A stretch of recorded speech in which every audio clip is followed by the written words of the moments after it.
کاشانۂ بصیرت ایک ایسا یوٹیوب چینل جس پر ہر قسم کی دینی کتب بالخصوص محروم بصارت افراد کے لیے آڈیو اور ویڈیو فارمیٹ میں دستیاب ہیں اور بالعموم تمام مسلمان برادران و خواہران کے لیے دستیاب ہیں۔ اس لیے آپ سے گزارش ہے کہ بیل آئیکن کو پریس کر کے ہمارے اس چینل کو ضرور سبسکرائب کیجیے تاکہ آئندہ آنے والی ہر کتاب آپ کو بر وقت ملتی رہے۔ کاشانۂ بصیرت، کاشانۂ بصیرت، کاشانۂ بصیرت، کاشانۂ بصیرت۔ اعوذ باللہ من الشیطان الرجیم، بسم اللہ الرحمن الرحیم۔ کاشانۂ بصیرت یوٹیوب چینل کے بابصیرت سامعین سلام علیکم۔ میں پارٹ 10 کے ساتھ حاضر ہوں اور کتاب زندگانی جناب زینب سلام اللہ علیہ کا مطالعہ ہمارا جاری ہے۔ ہم صفحہ 94 تک پہنچ چکے ہیں۔ یہاں پر 7ویں مجلس کا شب ہفتم پہ آغاز ہے۔ بسم اللہ الرحمن الرحیم، اور اس کے بعد سورہ آل عمران کی آیت نمبر 178 تحریر ہے، جس کا ترجمہ ہے: اور نہ گمان کریں وہ لوگ جو کافر ہوئے کہ ہم جو ان کو ڈھیل دیتے ہیں وہ ان کے لیے اچھی ہے، ما سوا اس کے نہیں ہے کہ ہم انہیں اس لیے ڈھیل دیتے ہیں تاکہ یہ گناہ اور بڑھا لیں، اور ان کے لیے ذلت دینے والا عذاب ہے۔ اگلا موضوع یزید کو گفتگو میں پست کر دیا۔ یزید نے مغالطے کے طور پر اپنے باپ معاویہ کو حضرت علی علیہ السلام اور خود کو حضرت امام حسین علیہ السلام پر برتر ثابت کرنے کے لیے آیہ قل اللہم مالک الملک، یہ پوری آیت کا پہلے ذکر ہو چکا ہے، اس کا سہارا لیتے ہوئے کہا کہ خداوند عالم نے مجھ کو یہ عزت و شاہی عطا فرمائی ہے اور حسین علیہ السلام کو شکست و ذلت سے دوچار کیا ہے، لہذا حسین سے بہتر ہوں۔ اور ثانی زہرا جناب زینب سلام اللہ علیہ نے اس ملعون کے جواب میں پہلے تو آیت ثم کان عاقبۃ الذین اساءوا سوایا، یہ پوری آیت یہ پڑھی، اور پھر ان لوگوں کا انجام جنہوں نے برا ہی ہوا کو اپنی گفتگو کا عنوان قرار دے کر یزید ملعون کی سرکوبی اور اس کے مغالطے کو رد فرماتے ہوئے کہا: ازننت یا یزید، کیا تو گمان کرتا ہے اے یزید؟ جبکہ اس وقت نام لے کر خطاب کرنا توہین سمجھا جاتا تھا۔ اس کے مقام خلافت کو جو ملعون نے غصب کر کے حاصل کیا تھا کہ پیش نظر اسے یا امیر المومنین کہہ کر خطاب کرنا چاہیے تھا، مگر آپ نے نام لے کر پکارا کیونکہ توہین مقصود تھی، حتیٰ کہ خطبہ کے آخر میں آپ نے فرمایا: اے یزید، تو میرے نزدیک ہر چھوٹے سے چھوٹا اور ہر ذلیل سے زیادہ ذلیل تر ہے۔ اگلا پیراگراف: کیا تو یہ گمان کرتا ہے کہ ہمارے خاندان کو، جو خاندان رسول صلی اللہ علیہ وآلہ وسلم ہے، تو انہیں تکلیف میں ڈال دیے ہے، زمین و آسمان کو ہمارے لیے تنگ کر دیا ہے، خارج از اسلام قیدیوں کی طرح شہر بشہر اور در بدر پھرایا ہے، اور ہم کو اس دردناک حالت میں اپنے دربار میں بلایا ہے؟ کیا تو اس سے یہ گمان کرتا ہے کہ ہم پر ظلم و ستم کر کے تو بارگاہ رب العزت میں صاحب عزت ہے اور ہم اس کی بارگاہ میں ذلیل و خوار ہیں؟ جس وقت تو نے دیکھا کہ فلاں شخص تیرے خلاف مقابلے میں ڈٹ گیا، تو نے اسے قتل کرا دیا اور اس کے اہل بیت کو قیدی بنا لیا، کیا تو اس سے یہ خیال کرتا ہے کہ اللہ تعالیٰ کے نزدیک تیری کوئی قدر و منزلت ہے؟ اگلا موضوع کہ اپنے ناک میں خوشی کی ہوا خود ڈال لی ہے۔ تکبر و غرور کے ناک بلند کرنے والے اور اپنی خوشی کو بذات خود خوش کہنے والے اور اپنی خوشی کو اپنی کامیابی سمجھنے والے، کیا تو اپنی مراد کو پہنچ گیا؟ جبکہ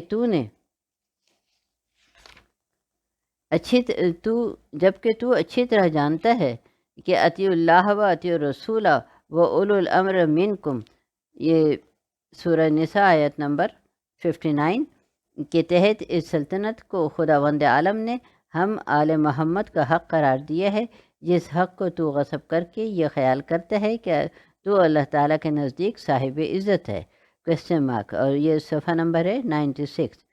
اگلا موضوع ہے کہ تھوڑا سا انتظار کر، تھوڑا سا انتظار کر، تیری یہ حکومت چند روز سے زیادہ نہیں ہے۔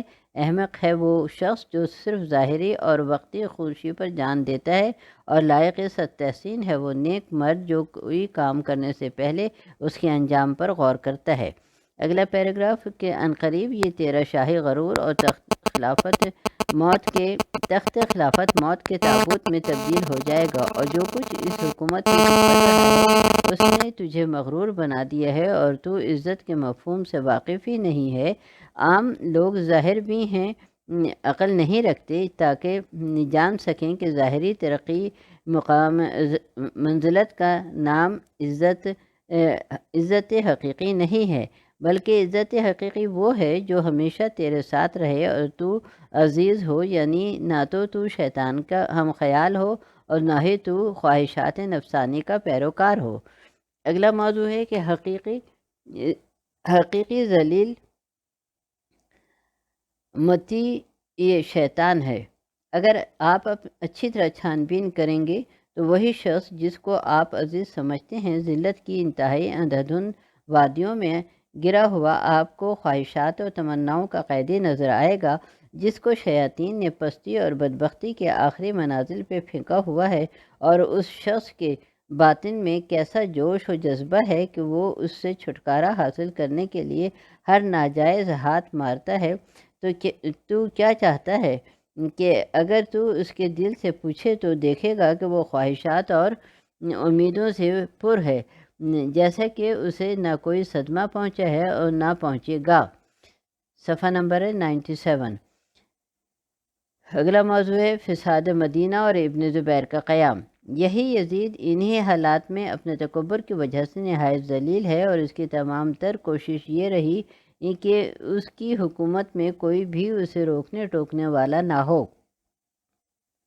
اسی خیال سے اس نے نواس رسول حضرت امام حسین علیہ السلام کو قتل کیا اور آل رسول صلی اللہ علیہ وسلم کو قید کیا۔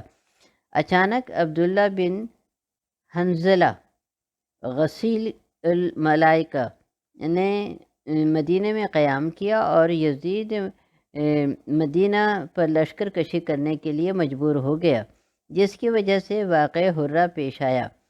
کیا اس کے بعد خاموش ہو گیا؟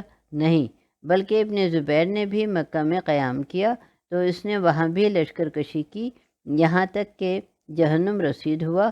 غرض یہ تھی کہ یزید ہر حال میں ذلیل و خوار ہوا، اور ہے اس کے سر میں ذلیل و خوار ہوا اور ہے اس کے سر میں اپنی نفسانی خواہشات تھیں جن کی وجہ سے وہ ذلیل ہوا۔ اگلا موضوع ہے کہ اپنے سائے کو میرے سر سے کم کریں۔ یہاں ایک لطیفہ ہے جو ایک عقلمند انسان کے بارے میں نقل ہوا ہے کہ جب اس کی مرض موت کے وقت بادشاہ اس کی عیادت کرنے آیا تو اس کے گھر میں کوئی ایسی چیز نہیں تھی جس پر بادشاہ بیٹھتا۔ اس مریض کو سردی کے موسم کے سورج کی دھوپ لگ رہی تھی۔ بادشاہ نے اس کے سر کے قریب کھڑے ہو کر حال احوال پوچھنا شروع کیا۔ جب کہ بادشاہ کا سایہ اس پر پڑ رہا تھا، بادشاہ نے اس عقلمند مریض سے پوچھا کہ اگر تیری کوئی خواہش ہے تو بیان کر تاکہ میں اسے پورا کروں۔ اس نے کہا میری کوئی حاجت نہیں ہے۔ بادشاہ نے جب اصرار کیا تو اپنی کوئی نہ کوئی حاجت تو بیان کر۔ اس نے کہا اریدو ان لا اریدو، جو کچھ میں چاہتا ہوں وہ میں نہیں چاہتا، میں چاہتا ہوں کہ میری نفسانی خواہشات اور تمنائیں اور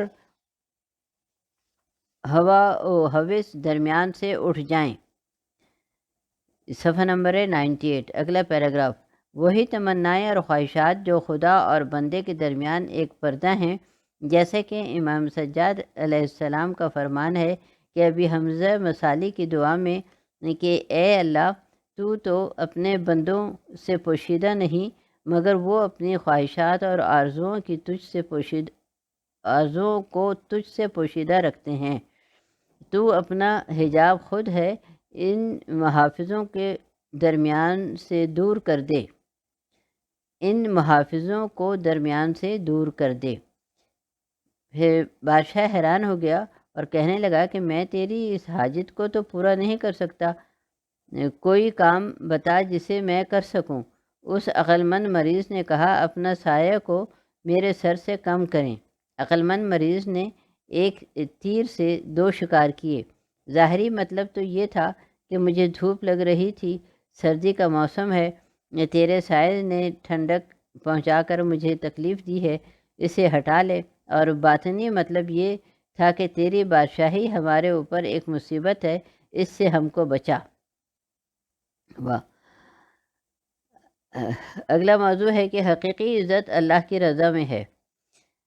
حقیقی عزت یہ ہے کہ انسان نہ صرف اپنے نفس کے شر سے آزاد ہو جائے بلکہ اس کی خواہشات و تمناؤں کو ایک طرف پھینک دے اور وہ اس قسم کا انسان ہو جائے کہ اگر اس سے کوئی پوچھے کہ تجھے کیا چاہیے تو یہ جواب دے کہ قرب رب العالمین اور اللہ کی رضا، یعنی یہی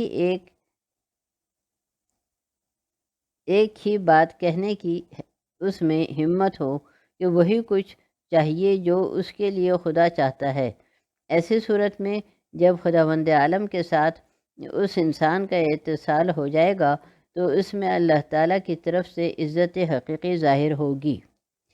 اگلا موضوع ہے کہ دنیا آزمائش کا گھر ہے۔ جناب زینب سلام اللہ علیہ نے فرمایا، اے یزید، کیا تو گمان کرتے ہے کہ تو ہم آل رسول صلی اللہ علیہ وسلم پر غالب آ گیا ہے اور ہمیں اپنے دباؤ قید میں رکھے ہوئے ہے، اور یہ سب کچھ اس وجہ سے ہے کہ تو اللہ تعالیٰ کا پیارا ہے اور ہم نہیں ہیں؟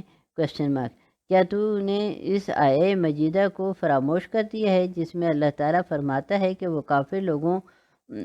کافر لوگ جن کو ہم نے مہلت دے رکھی ہے، ظاہری طور پر کامیابیاں دی ہیں، شان و شوکت دی ہے، دولت کی فراوانی دی ہے، وہ کافر ان چیزوں کے پیش نظر یہ گمان نہ کریں کہ یہ چیزیں ان کے لیے کوئی اچھائی ہیں۔ صفحہ نمبر ہے 99۔ اگلا پیراگراف، بلکہ یہ تو ان کے لیے ایک مصیبت ہیں تاکہ ان کے گناہ اور زیادہ ہو جائیں، اور مہلت دینے کا مقصد بھی یہی ہے کہ ان کا انجام جو ان سے پوشیدہ ہے وہ ان پر ظاہر ہو جائے، تاکہ جس قدر وہ اپنی عاقبت کی طاقت رکھتے ہیں اسے ظاہر کریں، کیونکہ ان کے لیے عذاب ہے ذلیل کرنے والا۔ دنیا امتحان کا گھر ہے، لہذا کسی بھی انسان کی نیک بختی اور بد بختی اس چیز سے ظاہر ہوتی ہے کہ رحمان پرست کون ہے اور شیطان پرست کون ہے۔ اگلا موضوع ہے کہ گناہگار کو بوجہ عتاب محروم کرتا ہے۔ ہر وہ گناہگار جو خداوند عالم کے لطف و کرم کے لائق ہوگا، دن بدن اسے ناکامیوں کا سامنا ہوگا، تاکہ وہ لاچار ہو کر خدا کی طرف متوجہ ہو کر توبہ کرے، اور اگر کوئی انسان قہر الہی کے لائق ہوگا تو روز بروز اس کی نعمتوں میں اضافہ ہوگا، تاکہ زیادہ سے زیادہ اس انسان کی جہالت و تکبر ظاہر ہو اور وہ اپنی برائیوں کی مقدار کے پیش نظر عذاب کی زیادتی کو تیار دیکھے، کیونکہ یہ انسان ظاہری طور پر جس چیز کو اپنے لیے نعمت سمجھ رہا ہے حقیقت میں اس کے لیے مصیبت کے علاوہ کچھ بھی نہیں ہے۔ اگلا صفحہ ہے 100 اور موضوع ہے کہ یزید کی لشکر کشی اس کے لیے زیادہ عذاب کا سبب تھی۔ خداوند عالم قادر ہے اور کربلا میں بھی قادر تھا۔ اگر چاہتا تو یوم عاشور کو ہی یزید ملعون کو ہلاک کر دیتا، لیکن اسے 2-3 سال کی اور مہلت دی تاکہ اس کے اندر جس قدر بھی بدبختی اور سنگ دلی ہے وہ ظاہر کرے، اور جو کچھ ظلم و ستم وہ کر سکتا ہے وہ کرے، اور وہ یہی بدبختی اور سنگ دلی تھی کہ اس نے اہل رسول کو قید کیا اور در بدر شہر بشہر گاؤں پھرایا، اور دربار اور بازار سجائے اور ان کو بلا کر مذاق اڑایا، اور یہ کہا کہ یہ حکومت و دولت تو مجھے اللہ تعالیٰ نے عطا فرمائی ہے۔ اگر اسی وقت ہی اس کے پیچھے والا پردہ اٹھ جاتا تو وہ اپنا انجام دیکھ لیتا، جیسا کہ آخری لمحات ہی اس نے اپنے انجام کو دیکھ کر کہا، اے کاش میں اس سے پہلے مر گیا ہوتا اور اس حکومت و دولت و تخت و تاج کا مالک نہ ہوتا۔ لہٰذا یہ آیت انما نوملی لہم لیزدادوا انما ولہم عذاب مہین، سورہ آل عمران آیت نمبر 178۔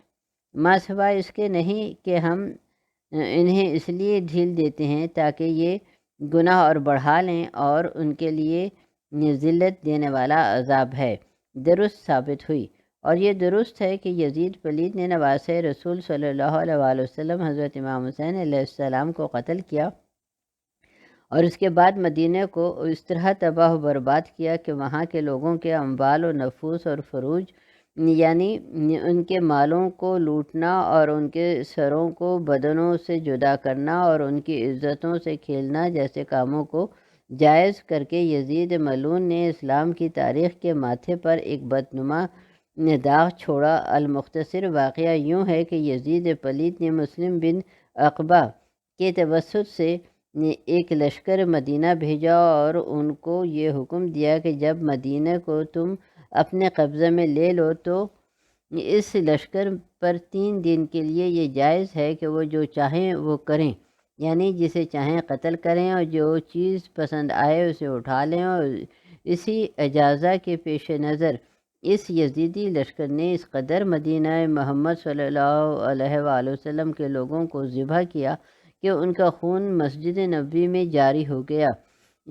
یہ پھر بریکٹ میں ہے کہ یعنی خون کے دریا چل گئے، جو خون مسجد نبوی جیسی اونچی جگہ پر جاری ہو گیا، نہ جانے گلیوں اور بازاروں میں اس خون کی کیا رفتار ہوگی۔ مترجم نے یہ اپنی طرف سے لکھا ہے اور بریکٹ کلوز۔ اور اگلا پیراگراف ہے کہ اور 700 باکرہ جوان عورتوں کی عزتوں کو لوٹا گیا اور گھروں کو تباہ و برباد کیا گیا، اور چھوٹے بچے اور بوڑھے بزرگوں پر بھی ذرہ بھر رحم نہ کیا گیا۔ پھر بریکٹ میں کہ مسلمانوں اب بھی کہو یزید ہمارا خلیفہ ہے، یہ بریکٹ کلوز۔ اگلا موضوع ہے کہ واقعہ حرہ بدنام تاریخ ہے۔ یزیدی لشکر سے ایک سپاہی ایک گھر میں داخل ہوا اور اس گھر میں جو عورت بیٹھی تھی اس سے پوچھا، تو نے مال و دولت کو کہاں چھپایا ہوا ہے؟ اس خزانے کو باہر نکال۔ اس عورت نے کہا، میرے پاس تو کچھ بھی نہیں ہے۔ سپاہی نے جب سنا تو سامنے گہوارے پر نظر پڑی جہاں ایک بچہ سویا ہوا تھا۔ اس ظالم نے نیزے کے ذریعے اس بچے کو پوٹڑوں سے اٹھایا اور اس کی ماں کے سامنے بلند کر کے دیوار پر اس طرح دے مارا کہ جس سے نہ صرف وہ بچہ ہلاک ہو گیا بلکہ اس کے مغز کے ٹکڑے ٹکڑے ہو گئے۔ اگلا پیراگراف ہے کہ پیغمبر اسلام حضرت محمد مصطفیٰ صلی اللہ علیہ وآلہ وسلم کے مزار کے سرحانے 3 دن تک خون کی ندیاں بہتی رہی، مگر کسی مسلمان میں یہ جرأت نہ تھی کہ وہاں جا کر ان سے بات کرے یا وہاں باندھے گئے یزیدی لشکر کے گھوڑوں کو کھلوا کر کسی اور جگہ بندھوا دے۔ اگلا پیراگراف، البتہ چاہیے کہ دوسروں کی نیکی بھی ظاہر ہو جائے، اور تو کلا نمد ہاؤلائے و ہاؤلائے، ہر دو ہیں۔ خدا نے یزید کی گرفت اس لیے نہ کی تاکہ وہ جو کچھ چاہتا ہے وہ کر کے اپنی بدبختی اور سنگ دلی کو ظاہر کرے، جس کے مقابلے میں وہ دوسرے وہ ہیں جنہوں نے اس کے مظالم اور مصیبتوں کو صبر کے ساتھ قبول کیا اور اپنی نیک بختی کو ظاہر فرمایا۔ واقعہ حرہ یزید پلید کی سنگ دلیوں اور بدبختیوں سے کوئی کم بختی اور سنگ دلی نہیں ہے کہ کھاتا بھی ہے اور متاثر بھی نہیں ہوتا، یعنی ظلم بھی کرتا ہے اور احساس بھی نہیں کرتا کہ میں نے ظلم کیا بھی ہے یا نہیں۔ یہ صفحہ نمبر ہے 102۔ اگلا موضوع ہے کہ بیت اللہ میں جنگ و جدل۔ یزید پلیت نے صرف مدینہ کو تباہ و برباد کرنے پر اکتفا نہیں کیا بلکہ فوج کے دستے کو حکم دیا کہ اب تم مکہ جاؤ، جس جگہ کو خداوند عالم نے حرامن آمنہ بیت الحرم امن کی جگہ فرمایا ہے، وہاں جا کر جنگ و جدل کرو۔ ابن زبیر بھی مسجد متحسن میں ہے اور یہ ظالم لشکر مکہ پہنچا اور کوہ ابو قبیس پر بیٹھ کے منجنیق کے ذریعے آگ کے شعلے مارتے ہوئے گولے کعبہ میں پھینکے، جس سے غلاف کعبہ کو آگ لگ گئی۔ یہاں جب یزید پلید کی بدبختی و سنگدلی انتہا کو پہنچ گئی تو 14 ربیع الاول کو ایک کبوتر نے بطور قاصد یہ خبر لا کر دی کہ یزید واصل جہنم ہو گیا، اور یہ خبر سنتے ہی لشکر بغیر کسی اور جنگ اور اس کے نتیجے کے شام روانہ ہو گیا۔ اگلا پیراگراف عرض کرنے کا مقصد یہ تھا کہ علی علیہ السلام کی بیٹی ثانیہ زہرا نے جو یزید کے مغالطے کا جواب دیا، اور اس کا مطلب یہی تھا کہ ہم نے جو تم کو مہلت دی ہے صرف اس لیے کہ تو اپنی اختیاری برائیوں کو اچھی طرح ظاہر کرے تاکہ وہ بہت بڑا عذاب جو تیرے لیے تیار ہے تو اس کے لیے اپنے آپ کو مستحق بنا لے۔ اگلا پیراگراف ہے کہ اسی طرح خوش بخت حضرات کو بھی مہلت دی جاتی ہے تاکہ وہ اپنی اختیاری اچھائیوں میں اضافہ کر سکیں۔ یہ ہے راستہ مخلوقات کی قدرت کا۔ اگلا صفحہ ہے 103 اور موضوع ہے کہ مادی اشیاء کا کم یا زیادہ ہونا کوئی حیثیت نہیں رکھتا۔ اے مومنین و مومنات، اس جہاں کی رنگینیاں تیرا دل نہ توڑ دیں۔ تم یہ خیال نہ کرو کہ اگر خدا نہ کرتا تو یہ چیز کم نہ ہوتی، بلکہ غور و فکر کرو اور کہو کہ میں ایسی صورت میں خود ذلیل ہو گیا، اس کی نظر لطف و کرم سے گر گیا ہوں، یا اس کا الٹ یعنی اگر جیب پیسوں سے پر ہو تو یہ خیال مت کرو کہ میں خوشحال ہو گیا ہوں اور اللہ تعالیٰ کے لطف و کرم کے لائق ہو گیا ہوں، جیسے کہ سورہ حدید میں ارشاد ہوتا ہے لَكَيْ لَا تَعْسُوا عَلَى مَا فَاتَكُمْ وَلَا تَفْرَحُوا بِمَا آتَاكُمْ وَاللَّهُ لَا يُحِبُّ كُلَّ مُخْتَالٍ فَخُورٍ۔ سورہ حدید اور آیت نمبر ہے 23۔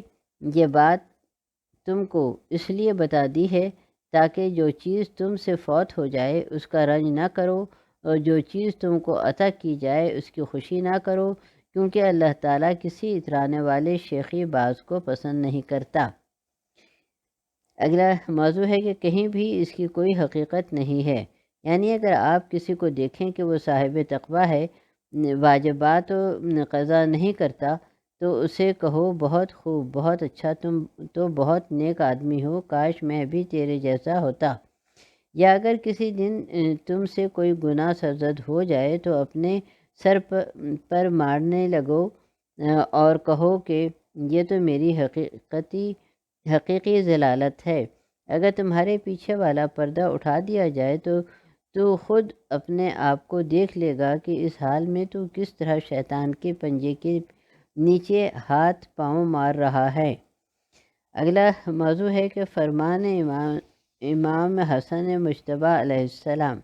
حضرت امام حسن علیہ السلام اپنی وصیتوں کے ضمن میں جنادہ ابن امیہ سے فرمایا کہ، اور اس کا یہ ترجمہ ہے کہ یہ بہار الانوار جلد نمبر 10 سے لیا گیا ہے، کہ اگر تو عزت چاہتا ہے بغیر خاندان اور قبیلے کے، اور ہیبت چاہتا ہے بغیر بادشاہی کے، تو اپنے آپ کو اس ضلالت سے نکال جو خدا کی نافرمانی سے ہوتی ہے، اور اپنے سر کو فقط اس کی بارگاہ میں جھکا دے جس کی اطاعت میں یہ سب کچھ مضمر ہے۔ اگلا پیراگراف ہے اور موضوع ہے اگلا کہ عزت حقیقی کے مظہر اور نمونہ قبر حسین علیہ السلام ہے۔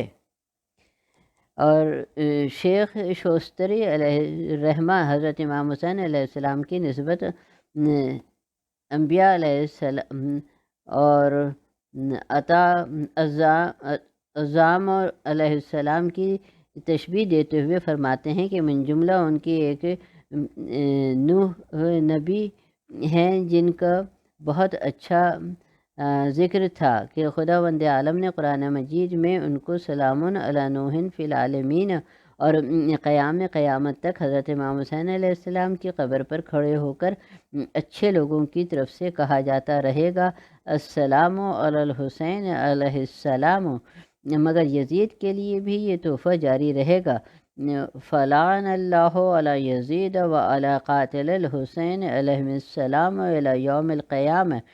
یہ ہے نمونہ عزت حقیقی اور ذلت حقیقی کا کہ شیخ فرماتے ہیں کہ نوح علیہ السلام نبی کو لوگوں نے اس قدر مارا کہ 3 دن تک وہ بے ہوش پڑے رہے اور ان کے بدن سے خون جاری رہا، خصوصاً ان کے ناک اور منہ اور کانوں سے، اور حضرت امام حسین علیہ السلام کا خون بھی 3 دن اور رات جاری رہا جبکہ آپ کا بدن مبارک خاک کربلا پر پڑا ہوا تھا۔